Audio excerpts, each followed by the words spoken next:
سلامونه او نیکې هیلې هیلهمند یم چې جوړ او روغ به یاست. نن تاسو ته د افغانو هنجونو د مکتوبونو په هکله باندې خبرې کوم چې ولې دا مکتبونه بند دي. آیا دا په الهي امر بند دي او که په بندګي امر بند دي؟ نن په دغه تحقیق کې ټولې خبرې تاسو ته وړاندې کوم او انشاءالله چې تاسو سره به په ټولو موضوع باندې خلاص شي. پر دغه تحقیق باندې د افغانستان جهید علماو کار کړی دی، همداسې د هند جهید علماو کار کړی دی او ورسره تحقیقاتي مرکز هم پر دې باندې کار کړی دی چې د دې د ښځو تاریخي ونډه په سیاست او روانو چارو کې پیدا کړې ده او همداسې زموږ جهیدو مفتي صاحبانو او علماو د اسلام اړخ هم په دې کې ډېر ښه څېړلی دی. نن په دغه موضوع دا چې 3-4 میاشتې پر دې باندې کار شوی دی او ډېرو دوستانو هم دا غوښتنه کوله چې د افغان هنجونو په هکله باید ویډیو جوړه سي. همدغه لاملو چې موږ منتظر په همدې موضوع چې ډېر قوي او دقیق معلومات موږ باید لاسته راوړو، خپل هېوادوالو ته یې وړاندې کړو او ټوله موضوع ورته روښانه کړو. ځو پر مطلب باندې خبرې کوو او دغه ویډیو تر پایه وګورئ او خپل دوستانو سره هم شریک کړئ. انشاءالله چې په دې موضوع باندې ستاسو سر خلاصېږي.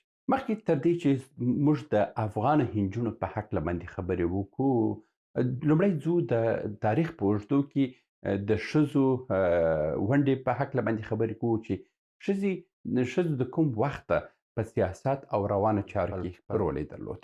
دغه کوم اثر چې تاسو وینئ، دغه مجسمې چې تاسو وینئ، دا په مصر کې دي. دا د مصر یو ډېر ستر ښار دی چې د 2000 کاله مخکې مجسمې دي.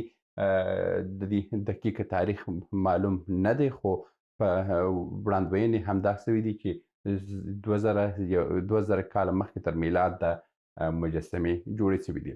یعنې 4000 کاله مخکې په مصر کې ښځو خپل خاصه ونډه په سیاست کې درلودله. په دغه تصویر کې ملکه او شاه ښکاري، یعنې شاه او ملکه یو ځای په دربار کې ناست دي. نو د دې ښکاري چې د خلکو سره لیده کاته کوي. یعنې هغه وخت کې چې شاه د خلکو سره لیده کاته کوله، نو خپل مېرمنه هم د ځان سره په مجلسونو کې وړله. د دې ښکاري چې د ښځو ونډه څو زره کاله مخکې له اوسه د ښځو ونډه په سیاست او روانو چارو کې فعاله وه. او دا چې د ښځو تعلیم په کوم وخت کې شروع شوی دی، په دې هکله باندې هم بل په دې اثر کې ښکاري چې یو ښځه خپل 2 لورګانو ته چې دا 2 ماشومان هم چې په غږ کې دي، دا هم نجونې دي، دا خپل 2 لورګانو ته درس ورکوي.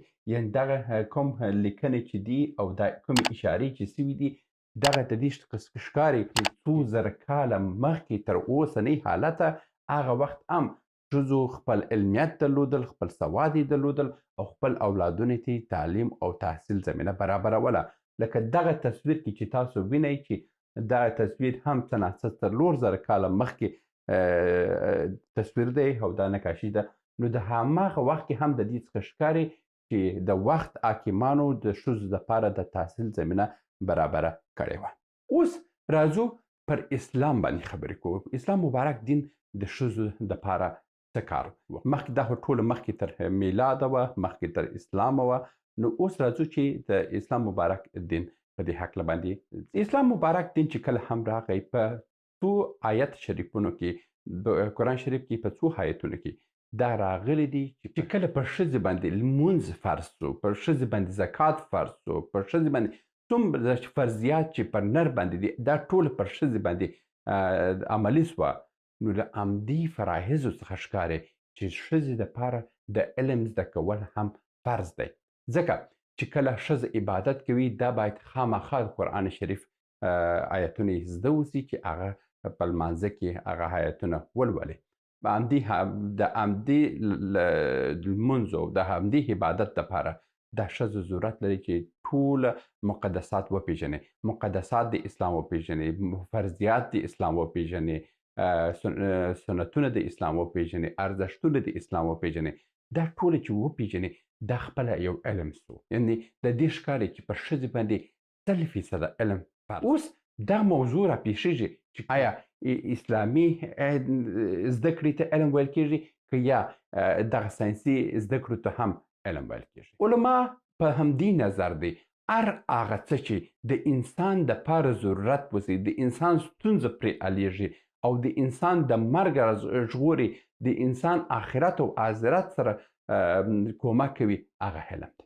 که هغه ساینسي دی، که هغه دیني دی، دغه ټوله پکښې کې دا په علم کې راځي. یعنې که یو انجینر انجینري زده کړه کوي، انجینري زده کړه کوي، یو تعمیر جوړوي، دا تعمیر د انسان د ژوند دپاره د انسان کولی سي راحت ژوند پکښې کې وکړي، انسان کولی سي عبادت پکښې کې وکړي، د هر څه.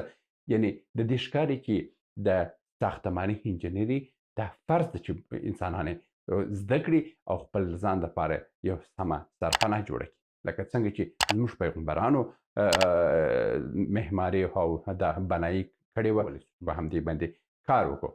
د بل ادرسه که موږ راسو، که طب چې دی د انسان مرګ، د انسان ژوند ژغوري، انسان د مرګ راباسي، نو دا هم فرض دی دا علم. همداسې چې هر برخې ته راسو، نن سبا هر علم، که همدغه ټلیفون چې اوس نن تاسو سره زه خبرې کوم، زما خپله د مخابرات مسله ستونزه حلوي. اوس زه د استرالیا سره تاسو سره خبرې کوم، تاسو شاید په افغانستان کې اوسئ، شاید په امریکا کې اوسئ. دا کوم ارتباطات چې سره قایمه کېږي او دا کومې خبرې چې سره کېږي، دا ټولې د مخابراتو انجینر کړي دي، دا ټولې د کمپیوټر ساینس انجینرانو کړي دي. نو د دې څخه ښکاري چې موږ مخابرات علم هم فرض ده، ځکه چې دا یو ضرورت د جامعې لپاره. یعنې چې کله هم یو ضرورت حلیږي، د هغه زده کړه فرض ده. دا د ټولو علما دا خبره کوي او زموږ مفتي صاحبان چې زه یې نوم ځکه نه شم اخیستلی چې دوی په افغانستان کې افغانستان کې دي او په آخر کې هم چې کومه تحقیق یې کړی دی، هغه تحقیق هم تاسو ته په کلیوال پښتو ټلګرام کې پرېږدمه. همې پښتو برخه پرېږدم، همې دري برخه پرېږدم، تاسې دواړه ولولئ، انشاءالله چې پر هغه باندې هم تاسو قناعت کوئ.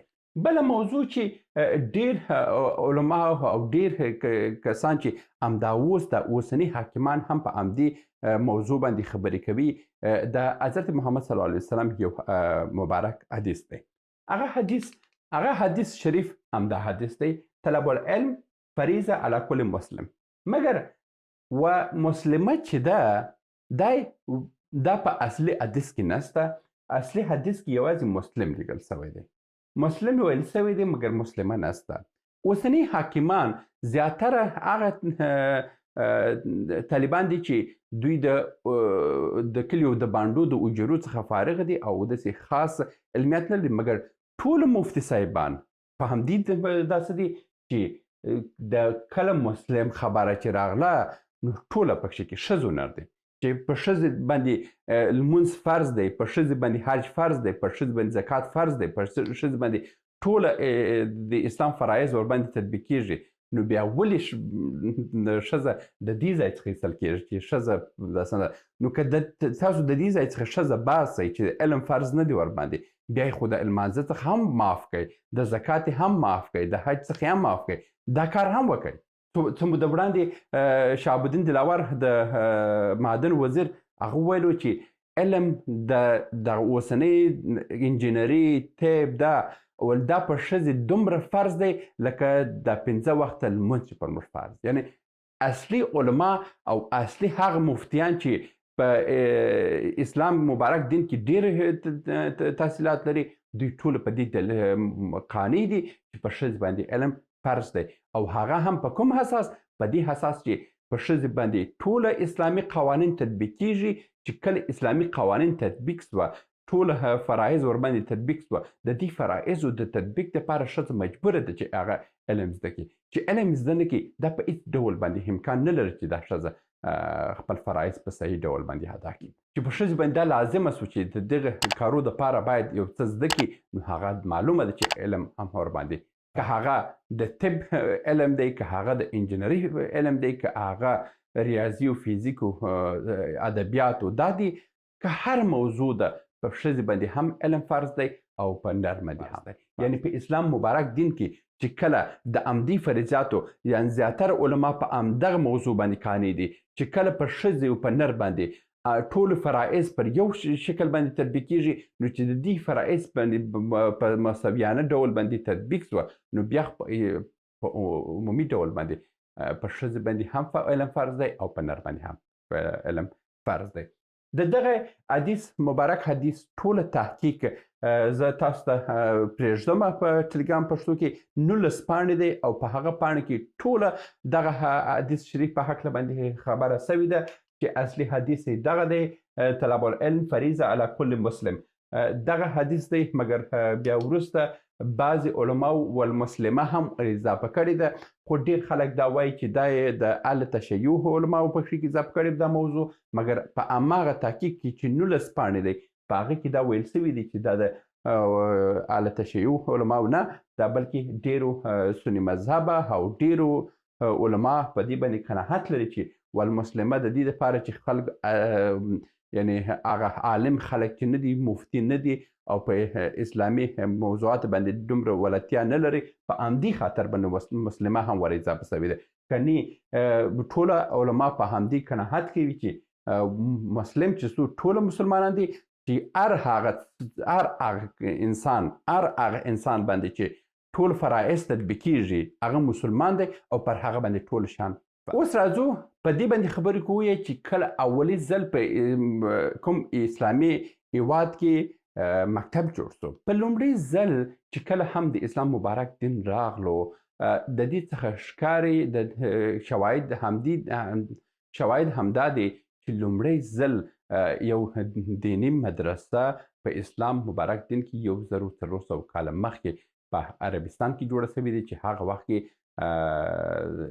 ډېرو ښځینه مسلمانانو په هماغه کې د قرآن شریف زده کړه کړې ده او د دې څخه ښکاري چې 1400 کاله مخکې موږ مکتب درلودل مکتب دا معنا چې پکښې کې علم زده کېده په عربي کې ورته مدرسه وایي او په افغاني اصطلاحات کې موږ مکتب وایو ایرانیان هم مکتب ته مدرسه وایي نو دا خبره همدغه ده چې موږ مدرسه او مکتب سره جدا کړی دی او دا یو لویه ستونزه زموږ په افغاني جامعې کې تر اوسه پورې پرته ده کله چې په تاسو په دې باندې پوه سوئ چې په لومړي ځل باندې مسلمانانو دا موضوع راپورته کړې ده او په بل ادرس باندې تاسو ته معلومیږي چې په لومړي ځل پوهنتون هم مسلمانانو جوړ کړی او بیا په 1845 کال کې په لومړي ځل په مصر کې په صحیح ډول باندې مکتب پرانیستل شو او ټولو ښځو ته یې زده کړه ورکړه دا هغه موضوعات وه چې تاسو ته مې تر اوسه وړاندې کړه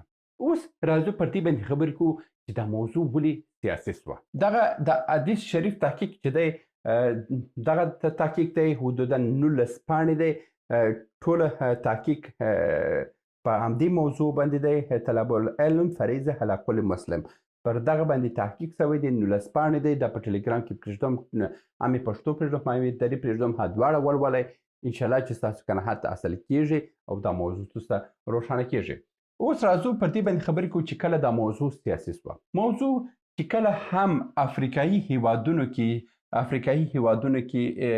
اروپایانو مستعمرې جوړې کړې او پر افریقایي هیوادو باندې خپل بریدونه ډیر کړل په 19مې پیړۍ کې په حدودا د 14مې 15مې پیړۍ څخه دوی خپل جګړې پر افریقایي هیوادو باندې شروع کړې وه د همدې امله و چې مصر په هغه وخت کې د علم تمدن او ډېرو ښځو هم هلته خپل تحصیل کولو په یو ډول نه یو ډول بیا همداسې لیبیا او دغه بعضې هیوادونه چې اسلامي هیوادونه وه په همدې هیوادو کې هغه وخت کې ښځو خپل مدرسې درلودل خپل ښځو خپل تحصیل درلود نو دغه ستونزه وه چې کومې ښځې چې تحصیل یې درلود تعلیم یې درلود خط یې لوستلو دغه د اروپایي استعمار په مخ کې یو لوی خنډ جوړېدی ځکه چې دغه ښځې وه چې دوی بیا مبلغین وه او دوی تله په کورو کې نورو ښځو ته هم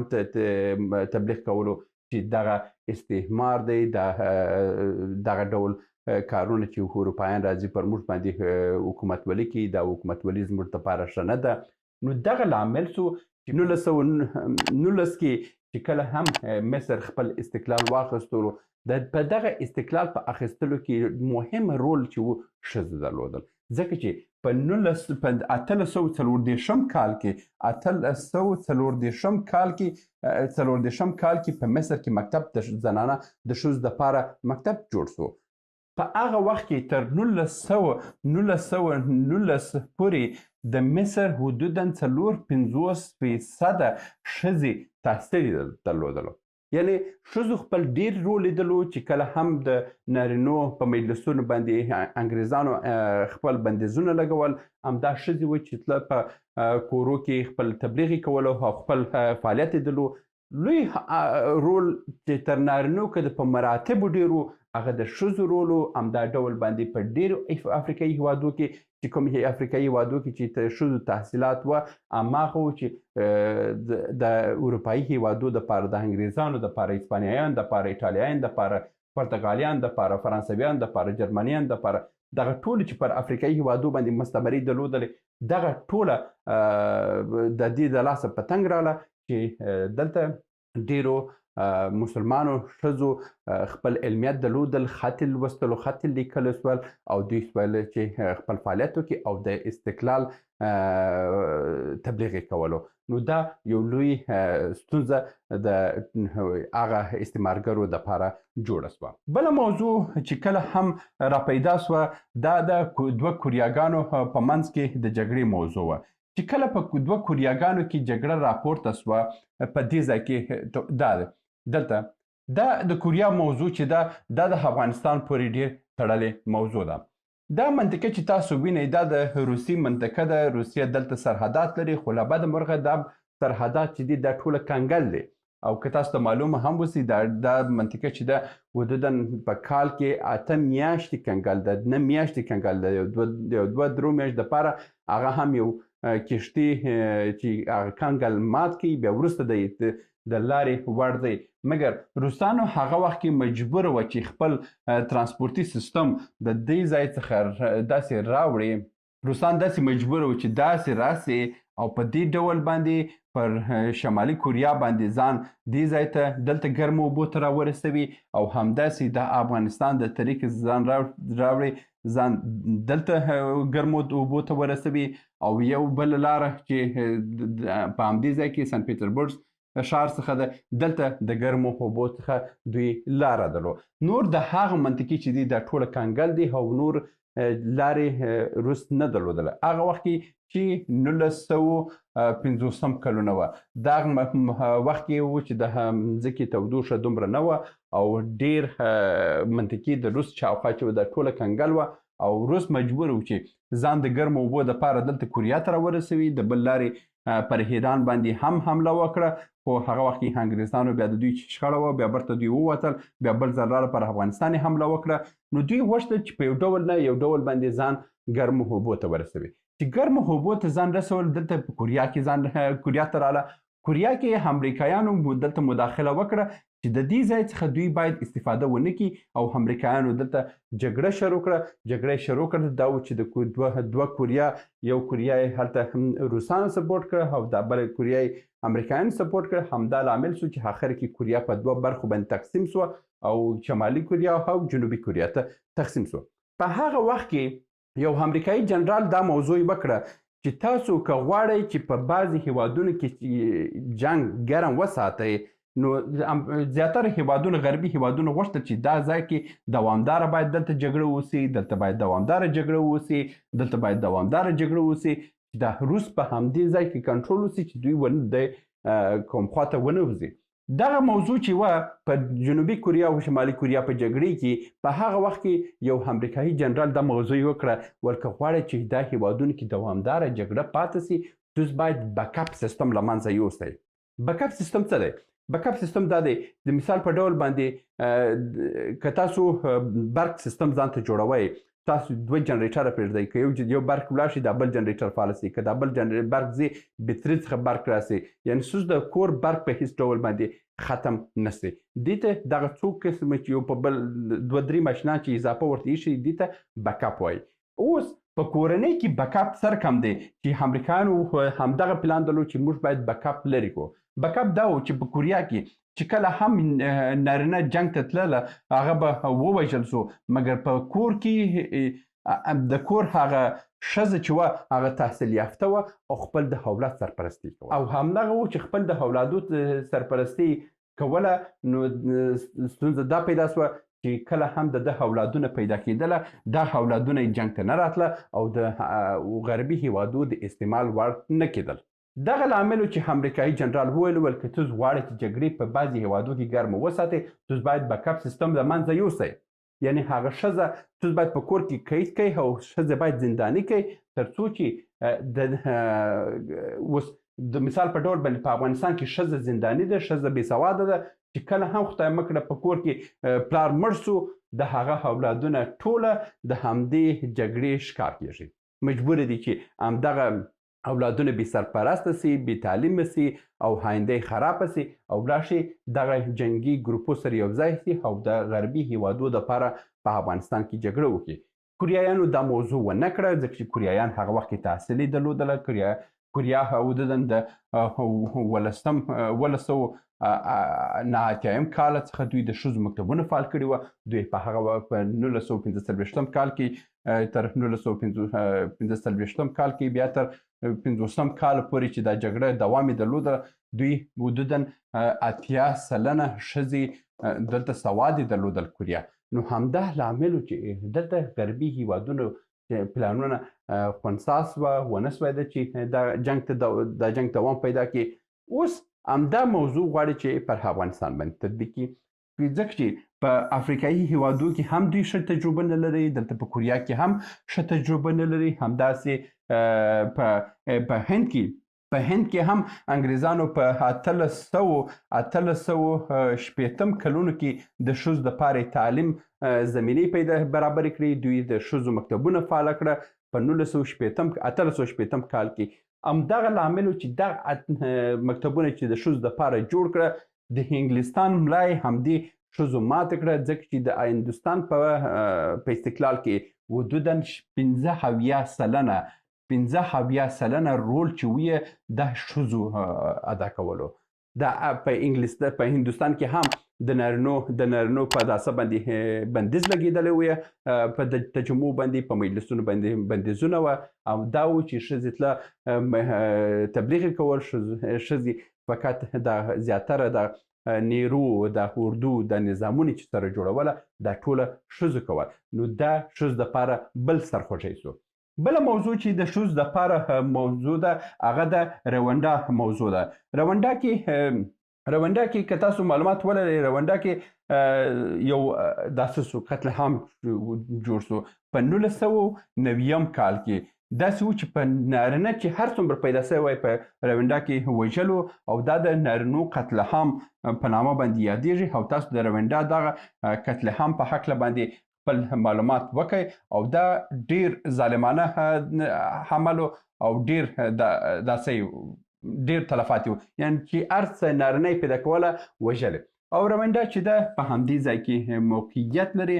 روانډا داسې ځای کې موقعیت لري که روانډا ناهم نسي نو د دې ناامني سره دا ټوله منطقي تجارت ټوله ختمېږي. لکه افغانستان کې چې ناامني وسي دا ټوله روسیه او دا منطقي ختم کېږي. روانډا کې هم همدا موضوع وکړه چې هلته هم د انسان وژنې شروع کړه، قتل عام شروع کړه، ټول نارینه یې ختم کړه. همدا هویه چې وروسته د روانډا ټولو دار و ندار حکومتولي هر څه ښځو ته پاته سوه. اوس د روانډا حکومت 70% نفوس چې دی ښځې دي او حکومت یې هم 80% ښځې چلوي.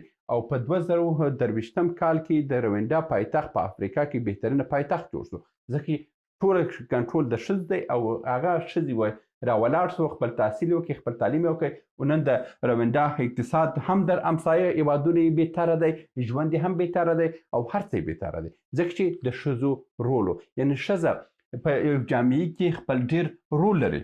اوس راځم پر افغانو مېرمنو باندې خبرې کوم چې ولې د افغانو مېرمنو مکتبونه بند دي.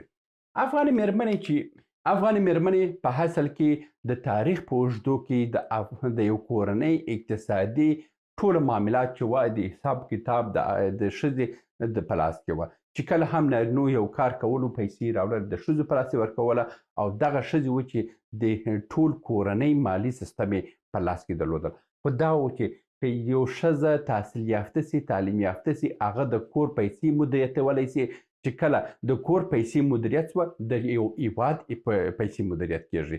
تاسو که لیدلي اوسئ یو سواداره ښځه چې په یو کورنۍ کې اوسي، تاسو خپل په کلي کې وګورئ.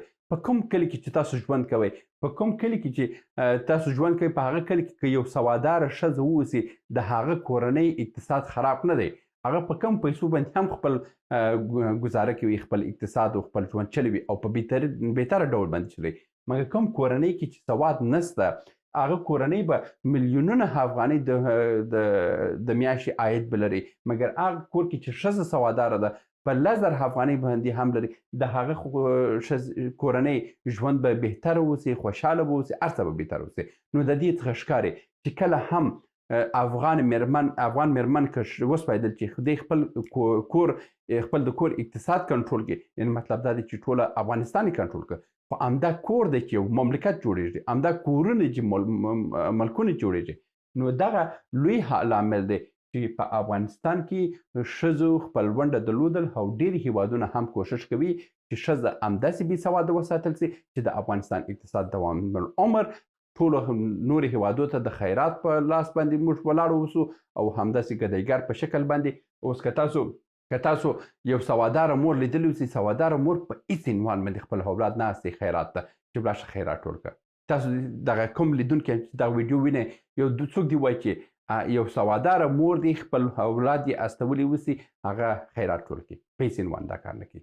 سواداره مور ورته دا علمیت ورکوي چې ورځه سره کم کار وکړه او سره کم پیسې راوړه او دا ټوله لارې چارې ورته ښیي. د ښځو موضوع ده. ښځې په یو جامعې کې طبیعت جوړوي، د یو جامعې روغتیا او سلامتیا جوړوي. چې کله هم یو جامعه ناروغه سوه، رواني سوه، هغه جامعه د هیڅ فعالیت د ټولو فعالیتونو څخه وډېږي او هغه یو ناروغه، بدبخته او تباه جامعه ده. که موږ اوس خپل په افغانستان کې ښځې سوادارې درلود وای او دغه ښځو کور په کور تللی وای او دوی ته د ژوند په باره کې د نور ښځو ته معلومات ورکړی وای، همدا ډول باندې د پیسو په ارزښت یې ویلی وای، د تحصیل په ارزښت یې خبرې کړی وای، زموږ د افغانستان دا بدبختي حدودا 50 سلنه کموله. خو دا لامل دی چې زموږ اوس په افغانستان کې حدودا 90 سلنه تر 95 سلنه خلک چې دي ټوله رواني ناروغي باندې اخته دي. د رواني ناروغي چې د یو هیواد د پرمختګ 100% مخ ډبوي او هیڅ وخت یو هیواد نه پرېږدي چې یو ملک مخ. بله موضوع چې ده په طبابت کې موضوع چې ده، چې کله ښځه نه اوسي، موږ مجبور یو چې د هغه ځای باندې یو نارینه ډاکټر راوړو. نارینه ډاکټر په هیڅ عنوان زیاتره کورنۍ خپل مېرمنې خپل ښځینه نارینه ډاکټر ته نه وړي. وخت چې کله هم نارینه ډاکټر ته خپل مېرمنه نه وړي، نو آخر لامل چې دی ښځه مړه کېږي.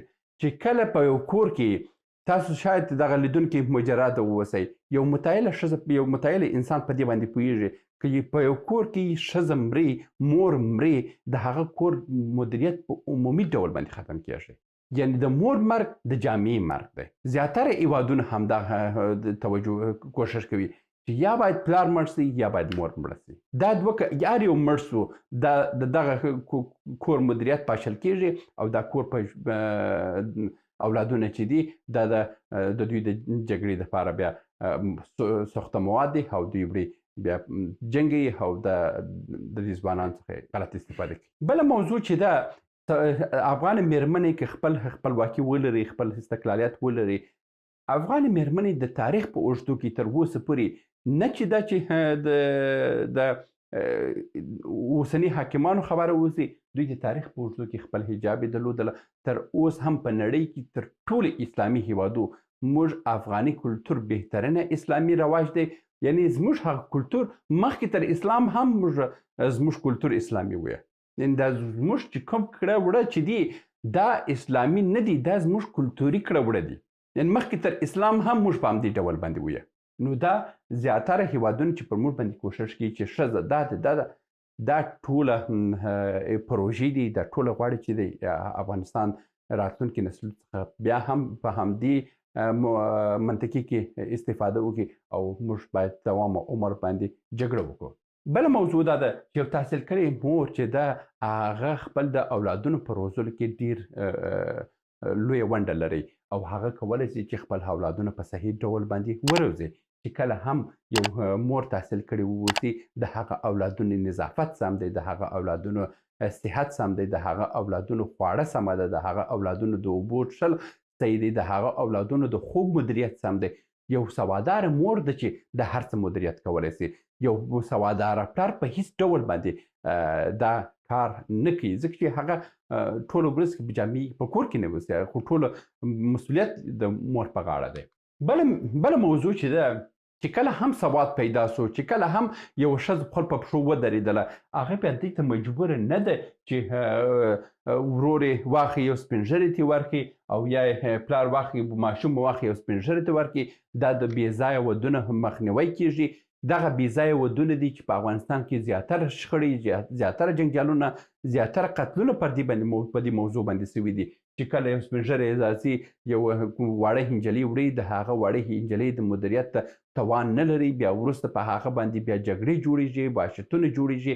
یو بسته د یو کلي روان چارې، روان مدیریت، روان ژوند ټوله شنډوي او دا ټوله ژوند ته خنډ جوړوي. نو دا بله ستونزه ده چې کله هم ښځه تحصیل یافته شوه، د یو کلي د ټول روان حالت سره سموي.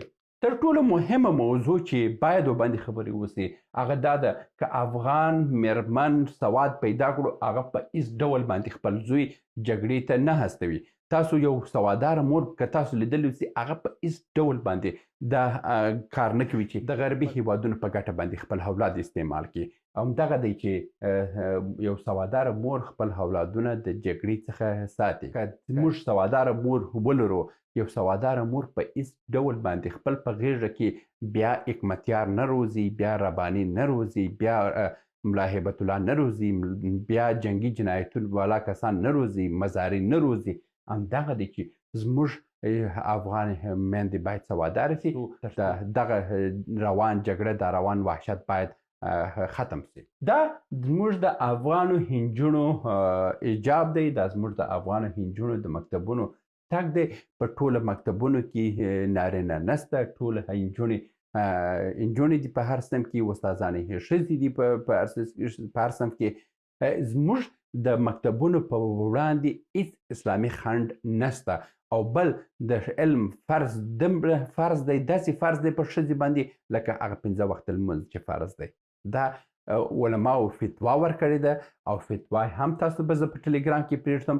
دا زما خبرې نه دي، دا د مفتي صاحبانو خبرې دي چې زه یې تاسو ته کومه، مګر دا ټولې د غربي هیوادو دسیسې دي چې زموږ جامعه غواړي تباه و برباده کړي، چې د اسلام په نامه باندې. اسلام په هیڅ ډول باندې د ښځو د علم او د زده کړې مخنیوی کړی. په آخر کې یو بل موضوع هم شته چې هغه باندې هم خبرې وکړم. په پخواني زمانو کې چې کله هم خپلواکیانې کېدله، چې کله هم د غربي هیوادو مستعمرو په هکله باندې یو استعمارګرو په وړاندې باندې مبارزه کېدله، هغه خالصانه، صادقانه، مخلصانه مبارزه وه او هغه د وطني مینې په اساس باندې وه.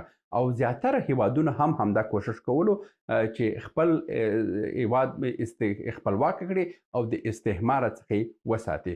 نو هغه پخوا کې ټوله خودجوشه خپلواکي دپاره یې فعالیت کولو. لکه موږ چې د مغول په وړاندې، د سکندر په وړاندې، د تیر ځل د انګریز په وړاندې چې کله هم مبارزې کړي دي، هغه ټوله افغان صادقانه مخلصانه مبارزې وي او د افغانستان د خلکو لپاره وي.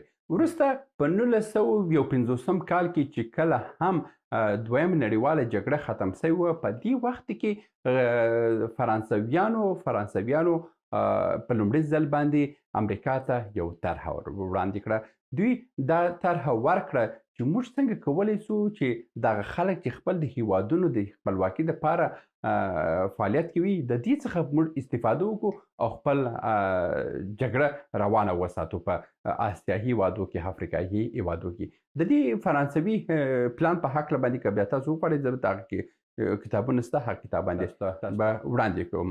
د تاسو سره به شریکوم ټلګرام کې. فرانسویانو په لومړي ځل باندې طرحه وړاندې کړه چې موږ کولی سو چې د دغه هیوادونو کې چې خلک جګړې ته لیواله دي د د استعمار خو طرف ته پیسې ورکو او هم د خپلواکي طرف ته پیسې ورکو چې دوی به خپل په منځو کې جګړې کوي او موږ به د دوی شتمنۍ لټوو. دغه طرحه وه چې په لومړي ځل باندې په یو تروریستي ډله په افغانستان کې جوړه سوه. د محمد ظاهر شاه په واکمنۍ کې لومړی ځل باندې د حکمتیار، رباني، سیاف او دې خلکو په لومړي ځل باندې په افغانستان کې حمله وکړه او په افغانستان په یو اسلامي نظام، یو قانوني نظام باندې بغاوت وکړو او هماغه تروریستي ډله وه چې په لومړي ځل امریکایانو او غربیانو جوړه کړه او په افغانستان کې راوړه. خوشې کړه د نن ورځ د ظاهرشاه د 1953 کلونو څخه دا جګړه چې د ظاهرشاه محمد ظاهرشاه په واکمنۍ کې شروع سوې ده تر اوسه پورې هماغه جګړه روانه ده. هر یو بس په همدې موضوع باندې دی چې زه خپلواکي ګټم، یو حکومت راغی دا بل پکښې دی، دا بل راغی چې حاکم سو دا بل پسې مښلي چې ته غلام یې. بس همدا جګړه روانه ده او دا وحشت روان دی او زموږ ځوانان او زموږ هیوادوال به همداسې وځي. یعنې پخوا هغه استقلال او خپل زحمتونه او کوم انقلابونه چې کېدله دا ټوله د هیوادونو صادقانه رول و، مګر هو چې کوم جګړې روانې دي دا هم دواړو طرفونه د استخباراتي کړیو د خلک دي، دواړو کړیو ته پیسې ورکول کېږي. لکه تېر ځل چې ملي اردو وه، ملي اردو ته هم امریکایانو پیسې ورکوله، مګر د اوسني حاکم ته هم پیسې ورکوله. دواړو سره جنګونه کول او په دې منځ کې افغانان بیچارهګان شهیدان کېدل او کونډې رنډې کېدل. او دغه کونډې رنډې چې هر ماشوم پیدا پاتې کېږي د یو یتیم ماشوم، دا یتیم ماشوم یعنې په 100 کې 2% چانس د دې شته چې دا یتیم ماشوم به په پښو ودرېږي او دا به په خپل آینده جوړه کړي، مګر 98% امکان د دې شته چې دا ولاړ شي تروریستي ډلو ته بیا یو ځای سي او د دې هیواد د تباهي لامل سي. دا د نن ورځې د افغان نجونو د زده کړې په هکله باندې خبرې چې دا الهي دستور نه دی، دا بندګي دستور دی، غربي دستور دی او زموږ مکتبونه چې بند دي دا هم د اوسني حاکمان هم چې دا کار یې کړی دی دا ټوله غربي دستورات دي. اسلام په دې هکله باندې هیڅ ممانعت نه لري او زموږ افغاني ټولنه، زموږ افغان نجونې هغه اسلامي حجاب لري، هغه اسلامي عفت او افغاني عفت لري چې په دنیا کې هیڅ مسلمان هیواد یې نه لري. نو زموږ ایله همدا ده چې ژر تر ژره دا جابرانه امر باید واخیستل سي او د افغان نجونو مکتبونه باید خلاص. تر بیا مو